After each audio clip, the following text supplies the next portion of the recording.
திண்டிவனம் நகராட்சியில் இளநிலை உதவியாளராக பணியாற்றும் பட்டியலின சமூகத்தைச் சேர்ந்த அதிகாரியை காலில் விழுந்து மன்னிப்பு கேட்க வைத்ததாக நகரமன்ற உறுப்பினர் மற்றும் நகரமன்ற தலைவரின் கணவர் மீது புகார் அளிக்கப்பட்டுள்ளது.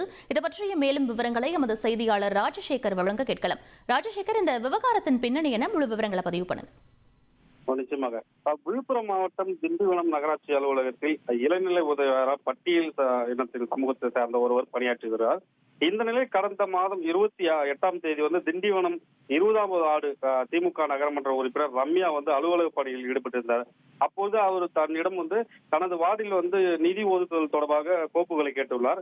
அதற்கு விரைவில் அதை ரெடி பண்ணி தருவேன் என்று அவர் கூறியதாக கூறப்படுகிறது. அப்பொழுது நகரமன்ற உறுப்பினர் ரம்யாவுக்கும் அவருக்கும் வாக்குவாதம் ஏற்பட்டுள்ளது. அப்பொழுது ரம்யா அவரை தகாத வார்த்தையில் திட்டியதாக கூறப்பட்டிருக்கிறது.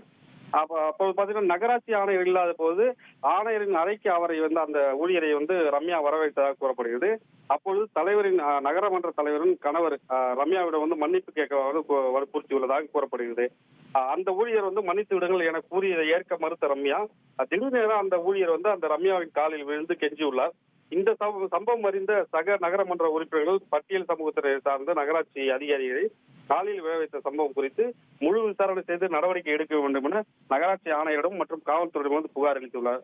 மேலும் பட்டியல் சமூகத்தை சார்ந்த அரசு ஊழியர் திமுக நகரமன்ற உறுப்பினர் காலில் விழுந்த சம்பவம் திண்டிவனத்தில் பெரும் அதிர்ச்சியை ஏற்படுத்தி என்று கூறலாம். விவரங்களுக்கு நன்றி ராஜசேகர். இனி செல்லும் இடமெல்லாம் செய்தி. தந்தி டிவியின் வாட்ஸ்அப் சேனலை ஃபாலோ பண்ணினா செல்ல இருக்கும் இடமெல்லாம் செய்தி. இதோ QR கோட் இப்பவே ஸ்கேன் பண்ணுங்க, ஃபாலோ பண்ணுங்க.